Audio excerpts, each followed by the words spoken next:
There are 196 countries in the world. 25 of them are very rich, defined as having an average wealth per person of over $100,000 a year.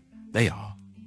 But far more countries are quite poor, and some, which we're considering here, are very, very poor. These are the 20 poorest countries in the world, where the per capita wealth is under $1,000 a year, or under $3 a day. Every country is now more or less on a path to growth, but the poor ones are growing very, very slowly. If Zimbabwe continues at its current growth rate, it will qualify as a rich country in 2,722 years. What we want to know in this film is why some countries prosper and others stagnate, so that we can understand what rich countries are doing right and get a better grip on the challenges and hurdles facing poor countries.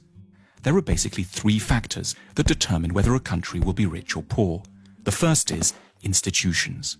Institutions are beyond important. Broadly speaking, rich countries have good institutions and poor ones have very, very bad ones. The correlation between poverty and corruption is direct. The richest countries in the world are quite simply invariably also the least corrupt ones. And the most corrupt countries are also the poorest. When countries are corrupt, they can't collect enough taxes to get the good institutions they would need to escape the poverty trap. Half of the wealth of the world's poorest 20 countries goes into offshore accounts. Lost revenues in these countries totals between $10 and $20 billion a year. Meanwhile, without an adequate tax base, poor countries can't invest in police, education, health and transport. Now, a more generous way to look at corruption is that it's really a case of clan-based thinking. Say you're hiring someone. In the rich countries, you're meant to do so simply on merit, interviewing lots of candidates, then picking the best one, irrespective of any personal connection. But in poor countries, under the sway of clan-based thinking, that approach would itself be seen as corrupt. It's your duty to disregard the so-called best candidate from an anonymous bunch in order to pick someone from your own team, your uncle, your brother, your second cousin, the guys from the same tribe. As a result, poor countries don't allow themselves access to the intelligence and talent of the whole population. There's a second thing that keeps countries poor: culture. What goes on in people's minds, their outlooks and beliefs. A striking statistic pops up here in relation to religion. If there's one generalization you can make about religion and wealth, it's that the less people believe, the richer they stand a chance of being.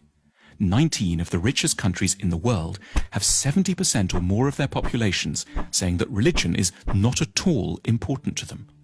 The exception here is, unsurprisingly, the United States, which manages to combine great religiosity with huge wealth. More on that in a second.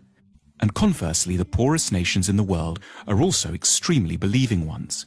Here's how many people think religion and the supernatural is deeply important in the following countries. In the world's poorest country, simply everyone is a believer. Why is belief quite so bad for wealth creation? Because in general, religiosity is connected up with the idea that the here and now can't be improved, so you should focus on the spiritual and look forward to a next world instead. It makes quite a bit of sense when you live here. In the rich world, on the other hand, people are generally great believers in their capacity to alter their destiny through effort and talent.